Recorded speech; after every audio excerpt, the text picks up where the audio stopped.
Bien, vamos a retomar. Nos habíamos quedado en lo que es el mantenimiento preventivo del teclado. Vimos un ejemplo, ¿verdad?, acerca de cómo limpiar el teclado externamente y cómo hacer la limpieza interna. Pero dentro de la limpieza interna, ¿verdad?, habíamos quedado pendientes de echarle un mejor vistazo a lo que es la tarjeta de circuito del teclado que nos sirvió, digamos, de muestra para la práctica. El propósito de verla así ampliada es poder apreciar mejor los componentes internos, ¿verdad?, que tiene la tarjeta. Principalmente quizás centrarnos en lo que vendría siendo esa parte de acá, ¿verdad?, que es el conector. Este decíamos que es un teclado de marca Lenovo, ¿verdad? Y por lo tanto su fabricación, digamos, está un estándar un poquito más alto que teclados, digamos, más genéricos. Y por esa situación vamos a encontrar posiblemente alguna diferencia en este aspecto. Y es que los teclados más baratos, digamos, más accesibles, esta zona de acá, ¿verdad?, no traen este conector. Aquí hay un conector, ¿verdad?, donde veíamos que se insertaba el cable, ¿verdad?, del teclado, que no todos los teclados en sus tarjetas de circuito vendrán de esta manera. Los teclados más sencillos, aquí directamente vienen soldados los cables, ¿verdad?, hacia este punto. Entonces, digamos que cuando un teclado falla, un teclado alámbrico comienza a fallar, pues lo más sencillo es ir a revisar el estado de los cables, sobre todo en las soldaduras que están en este punto, que es, digamos, lo que se puede reparar dentro de un teclado, ¿verdad? Ya de ahí, fallas en estos otros componentes de circuito como capacitores, ¿verdad? Todos estos son capacitores que estamos viendo por acá. Hay un pequeño diodo acá, ¿verdad? Encontramos unas resistencias, otros capacitores, ¿verdad? Siempre para, más que todo, estos le sirven al microcontrolador, ¿verdad? Para ajustar ciertas señales y claro, los pequeños LED, ¿verdad?, que vemos acá, que nos indican la activación del teclado numérico, de las mayúsculas o del bloquear desplazamiento. Eso es todo, digamos, lo que vamos a encontrar en una tarjeta y en la parte inferior, ¿verdad?, que veíamos que se encontraban pues las líneas o las pistas, digamos, que conectan los diferentes componentes hacia el microcontrolador, ¿verdad?, de pastilla. Eh, Actualmente todos los teclados traen microcontroladores de pastilla, lo cual significa que es bien difícil tratar de reparar algo. Si se daña, digamos, el microcontrolador, es bien difícil reparar. Ahora, ¿cómo podemos saber si el microcontrolador es el dañado en un teclado? Bueno, por lo general, cuando un teclado presenta fallas, es que no escribe algunas letras, ¿verdad?, o solo funcionan las de ciertas zonas. Lo primero a revisar sería de ver el cable, ¿verdad? Ver el cable, concentrarnos unos minutos en revisar si el cable se encuentra en buenas condiciones, ya que a veces puede ser que el cable esté haciendo falsos o incluso ese mismo problema de que no escriba todo lo que pulsamos se puede presentar después de una limpieza interna si no ha sido bien colocada, ¿verdad?, la tarjeta, ¿verdad?, del circuito respecto de la plantilla interna que se tiene, ¿verdad? Entonces hay que tener, digamos, precaución con eso, ¿verdad? Con la forma en la que se va a manipular tanto lo que vendría siendo la tarjeta de circuito como lo que sería la parte de hacer que case, ¿verdad? Con las plantillas o almohadillas. Ahora, este teclado que habíamos tomado de muestra, pues vendría siendo un teclado de tipo USB. Ahora, permítame un segundito, regálame un minutito.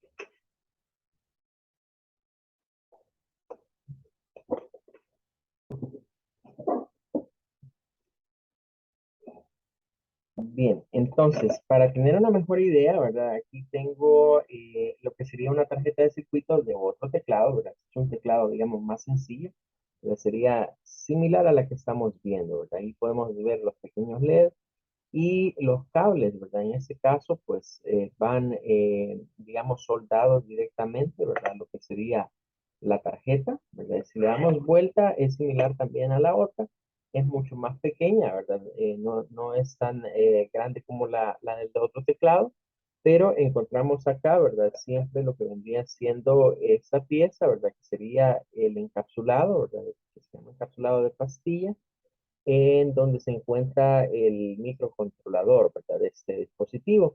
Entonces, si estos pines no están alineados, ¿verdad? Con lo que sería la plantilla o almohadilla, también se puede presentar el problema de que no funcionen algunas teclas. Entonces, cuando en un teclado no funcionan algunas teclas, en primer lugar, si no se le ha dado mantenimiento interno, pues es de ir a revisar este cablecito, ¿verdad? Estos cables a veces se van dañando acá, ¿verdad? Los cordoncitos estos pequeños se cortan y pues lo que hay que hacer es una tarea de soldadura, ¿verdad? Con cautín y con un poco de estaño. La recomendación es tomar, como pueden ver, los cables internamente también sufren, digamos, de ciertas deformaciones, ¿verdad? Como esta que se mira acá. Este doblez podría también repercutir en que estén entrecortadas las líneas. Entonces, lo que se suele hacer con esto es cortar el cable y volverlo a soldar. Normalmente estos cables vienen por colores, pero los colores, digamos que no son estándar en todos los teclados. Por ejemplo, este tiene lo que es color rojo, amarillo, blanco y un verde. No siempre juegan en los mismos papeles, ¿verdad? Lo que hay que fijarnos, lo que sí habría que fijarnos es en si la tarjeta de circuito trae la indicación de lo que hace cada función de estas. Esta no lo tiene, esta no tiene. El del IBM sí lo tiene.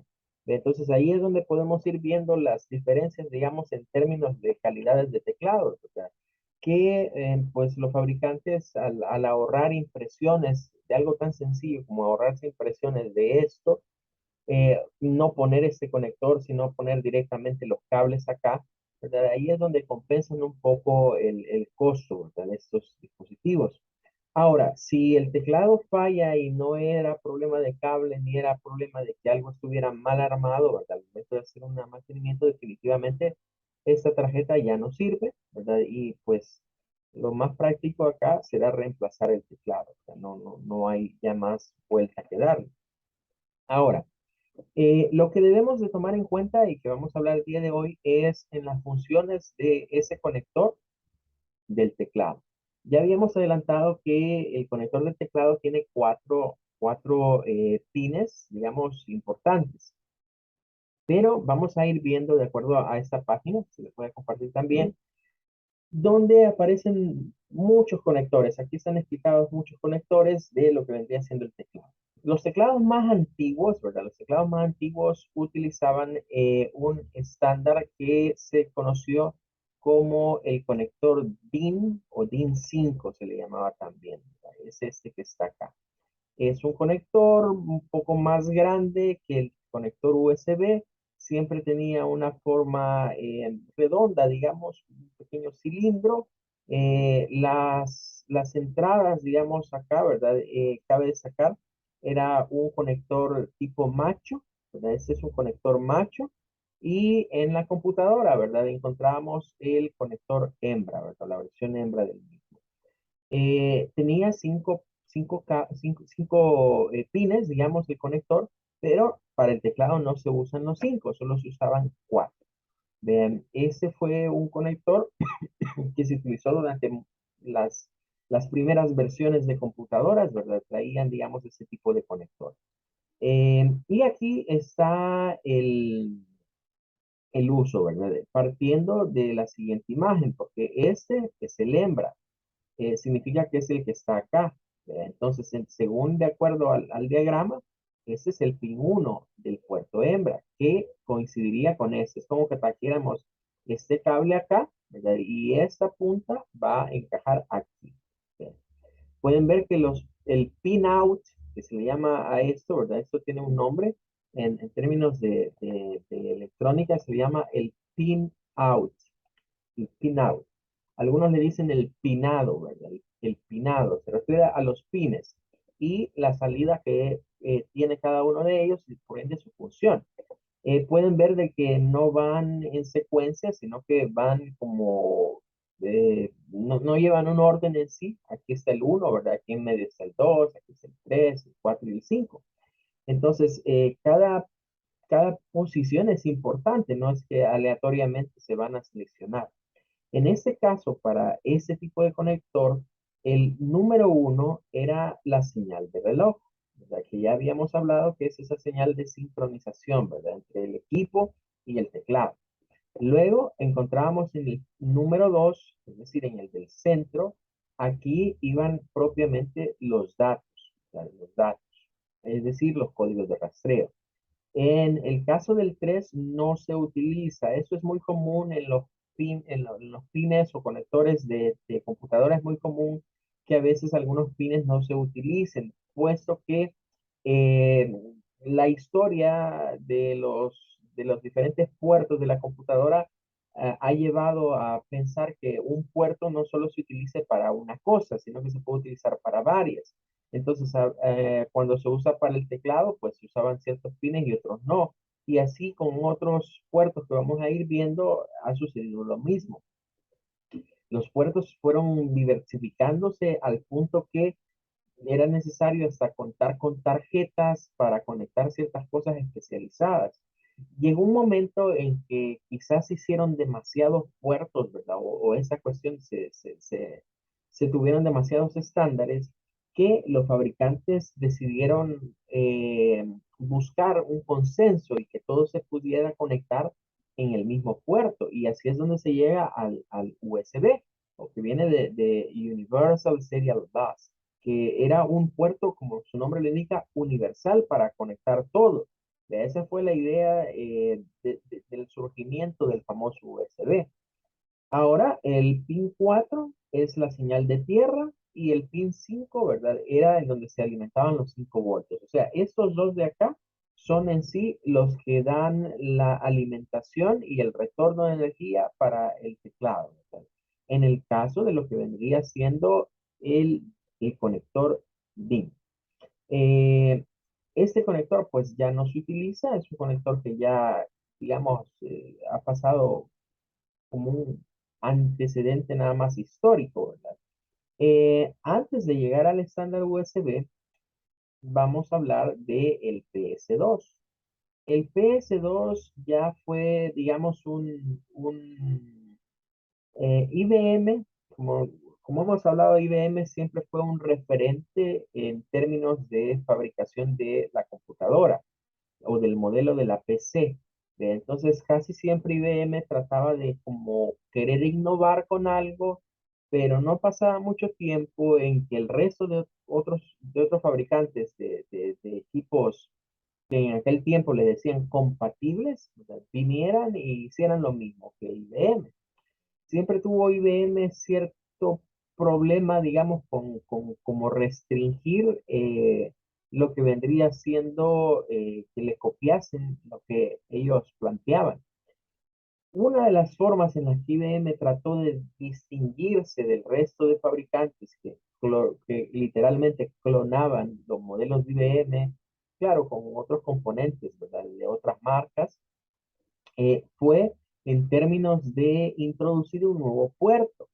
Ese puerto se le conoció con el nombre de PS2, que de hecho era el nombre de un modelo, ¿verdad? Que IBM sacaba de una nueva computadora, ¿verdad? De una nueva computadora.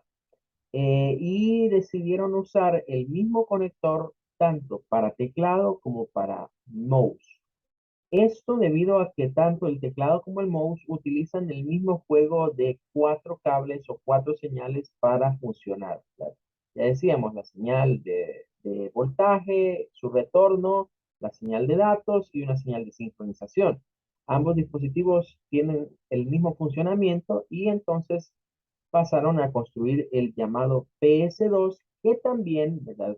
En algún momento se le llamó el mini DIN, que era un conector bastante parecido al DIN, más pequeño, ¿verdad? Un poco más pequeño, pines más pequeñitos y ya no tenía 5, sino que iba a incorporar lo que era 6, 6 pines. No obstante, ¿verdad? Igual que el anterior, algunos no se utilizan.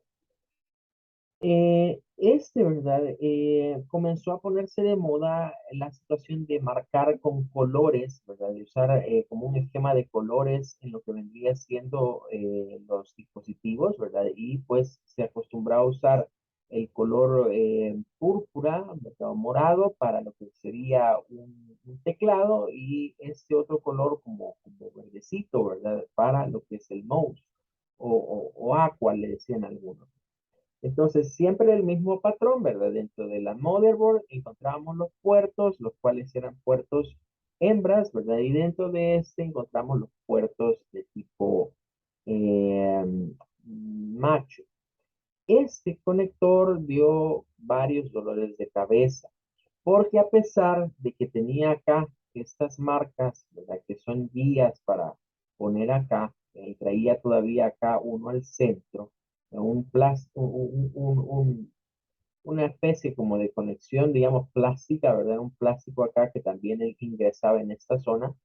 Eh, a veces la mayoría de personas, y a eso agréguenle que el conector, por ejemplo, en esta parte es chato, ¿verdad? Esta también aquí trae su seña, pero había algunos usuarios que les desesperaba y de alguna manera dañaban esos conectores, ¿verdad? Entonces, era como un problema de este conector que estos pines, por ser más pequeños y delgaditos, se quebrasen.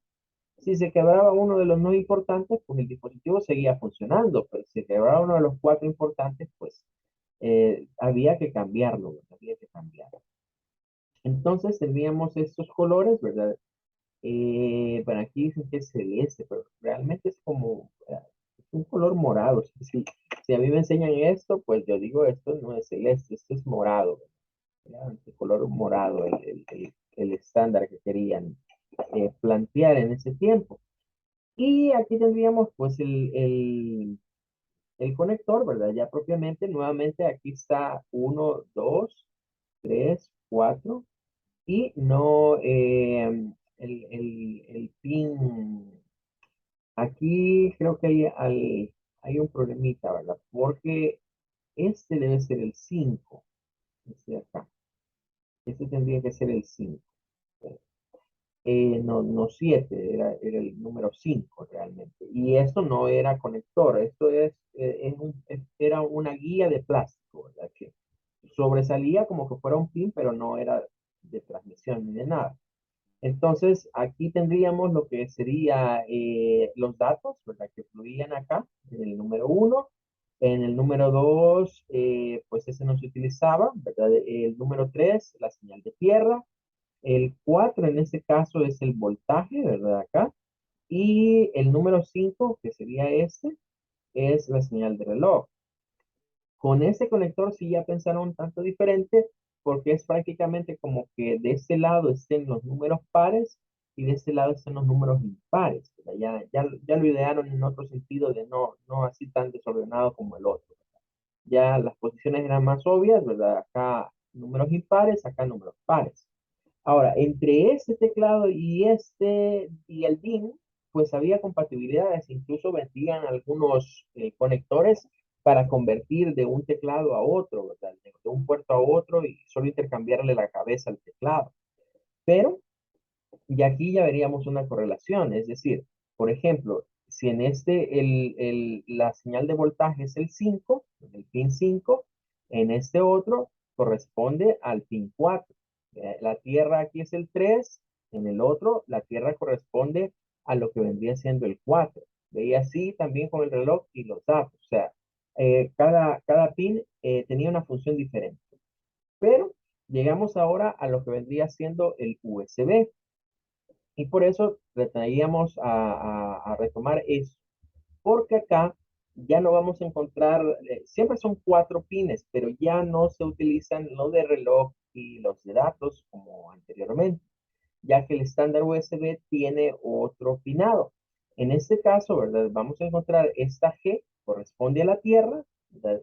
Esta V correspondería al voltaje y en el puerto USB tenemos dos terminales que permiten enviar datos. Uno se considera los datos más o el dato positivo y el otro es el dato negativo.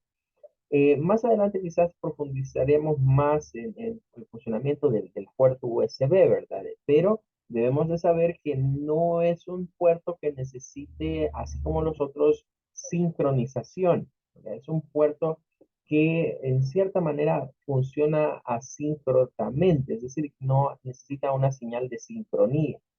Bien. No obstante, sí, la parte de los datos tiene ahí una un como entrecruzamiento, ¿verdad? Para que la información tenga el dispositivo momentos de saber cuándo se está grabando y cuándo está enviando datos, ¿verdad? De ahí viene eso del más y del menos, ¿verdad? Dependiendo si el USB está grabando o si la USB se está utilizando para el envío de información o para leer información. Bien, llegamos al conector USB, ¿verdad? Y el conector USB, pues es el universal, ya lo conocemos mucho. A ese se le conoce como USB tipo A, ¿verdad? Que es el más rectangular, ¿verdad? Y que tiene, pues, lo que vendrían siendo acá internamente las 4 líneas de transmisión, que es como el que encontraremos en un teclado, en un mouse o en cualquier otro dispositivo, ¿verdad? Aquí tenemos el macho y en la computadora siempre vamos a encontrar el hembra. Aquí es donde ya se diferencia un poco, digamos, lo que sería el teclado USB de los otros dos en el sentido de la información. Vamos a ver acá si consideramos que este es nuestro teclado o nuestra conexión de teclado. El pin 1 corresponde a este que está acá, ¿verdad? Que en ese puerto vendría siendo acá, corresponde al voltaje. Y el 4, que sería este de aquí, corresponde a la señal de tierra. En estas dos son en las que se mantiene el mismo concepto que se utiliza para el conector DIN y para el PS2 de tener una señal donde se alimenta el teclado y una señal de retorno. Eso digamos que serían las únicas que se conservan.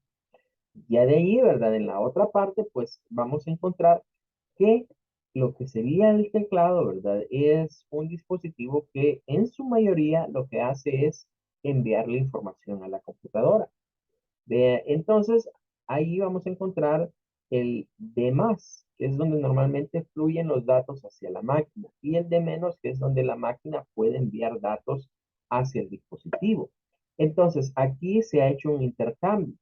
El 3 sigue haciendo la función de lo que en los otros teníamos acá como la salida de datos, ¿verdad? Como que aquí es el pin 1, y como en el otro, ¿verdad? Que correspondía a lo que es el pin 2. Ahora, el teclado, ¿verdad? Siempre va a estar recibiendo de parte de la CPU información, ¿verdad? Pero en este caso es una información que nada más le sirve al microcontrolador para saber que la información llegó. Es una información que se mandaría a través de este otro que está acá. Eh, Eso cuando se utiliza el USB para un teclado o un mouse.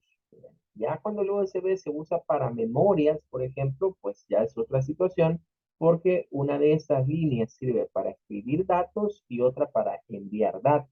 Entonces, igual una impresora, porque por ejemplo, en esta página aquí más abajo aparece el conector B, que este es el que se utiliza para la impresora. Este es el de impresoras y escáneres. Y hoy pues tenemos ya otros como el tipo C, ¿verdad? También, que es más pequeño. Es decir, el USB ha ido variando, ¿verdad? Pero en términos del teclado siempre vamos a encontrar este. Ahora, este también resulta importante porque los teclados inalámbricos, ¿verdad? Que no hemos hablado mucho de eso, no hemos profundizado, pero en lo que son dispositivos inalámbricos, los dispositivos inalámbricos por lo general tienen un receptor de tipo USB, en el cual, ¿verdad? El receptor, pues para funcionar, toma el voltaje, digamos, de la computadora y también la señal de tierra. Pero esta otra transmisión ya se hace a través de algún otro tipo de canal, ¿verdad? La mayoría traen algún protocolo de comunicación interno, ¿verdad? Para comunicarse, digamos, con la tarjeta del teclado y estar recibiendo la información. Y en el teclado, ¿verdad? Inalámbrico, pues las veces de estas dos, porque no puede obtener energía, digamos, inalámbricamente, es donde pues se utilizan baterías, las baterías que hay que estar reemplazando cada cierto tiempo. Y ahí es donde muchas personas comienzan a preguntar o a decirse, bueno, entonces, ¿es atractivo tener un mouse inalámbrico? ¿Es atractivo tener un teclado inalámbrico? Puesto que no hay cables, ¿verdad? El único problema, ¿verdad? Con esos dispositivos es que aparte de la inversión, digamos, del costo que tenga el dispositivo inalámbrico, tengo que considerar que voy a estar gastando en baterías cada cierto tiempo, dependiendo del uso que yo le dé a mi teclado. Hoy incluso eso ha llegado a tal punto que algunos usuarios, ¿verdad? Ya no se han visto muy interesados en adquirir dispositivos inalámbricos por el gasto que significa el mismo en estar comprando baterías cada cierto tiempo. Dentro del mundo, por ejemplo, de los gamers, ¿verdad? Incluso los teclados que vemos hoy retroiluminados, ¿verdad? En su mayoría son teclados que son con cables, ¿verdad? Llevan cables. Puesto que la luz que los teclados emiten, pues es mejor tener una luz, una fuente continua de voltaje, ¿verdad? Que es digamos, desde la motherboard de la máquina, eh, y se volvería impráctico un teclado de estos con baterías, ¿verdad? En algunos de esos teclados han implementado incluso a veces algún tipo de sistema de baterías recargables, ¿verdad? Que traigan baterías recargables o que traigan algún tipo de baterías de mayor duración, incluso para solventar ese problema. Pero es una situación, ¿verdad? Que debemos de considerar, ¿verdad? Me da la prestación de no tener cables, pero a la larga voy a estar gastando también en eso, en lo que se vendría siendo baterías. Bueno, entonces de esta manera estaríamos cerrando lo que sería esta parte de los teclados, ¿verdad? Conociendo, digamos, sus conectores, las funciones que sostienen y, repito, los principales problemas del teclado fuera, digamos, de que pueda caer algún líquido, fuera de que alguna tecla esté entrampada por algún objeto que se haya ido entre las hendiduras, eh, vendrían siendo, digamos, causados por deterioro dentro de lo que es el circuito interno, ¿verdad? A veces golpes, caídas, digamos, que el teclado pueda tener, pueden terminar afectando lo que es el microcontrolador del teclado, que, como repito, ya en la actualidad no vamos antes sí venían microcontroladores que se podían quitar, pero en la actualidad lo que vamos a encontrar es esto, ¿verdad? Y pues esto, una vez arruinado, no tiene reparación. Lo único que se puede tratar de arreglar es cuando hay problemas con cable, ¿verdad? Problemas de cable o que los pines estos de contacto de esta área no hayan quedado en la posición adecuada, contactando con lo que sería la parte, digamos, de la plantilla o de las almohadillas internas del teclado. Con eso sí hay que tener precaución de que cuando vayamos a trabajar con una de estas, ¿verdad? Estos de acá siempre deben de quedar coincidiendo en la posición a la que corresponde. La mayoría de teclados, ¿verdad? Trae, digamos, estas perforaciones, tanto esta de acá como de acá, donde hay una base plástica, como la estuvimos viendo, donde esto se inserta y se evita, digamos, el problema de que no vaya a quedar en su lugar. Bueno, con eso finalizaríamos entonces el día de hoy la clase y nos estaríamos viendo hasta la próxima semana. Les deseo que pasen un feliz fin de semana. Muchas gracias, licenciado. Bueno, gracias a ustedes. Solo, solo quedaríamos pendiente con la otra clase.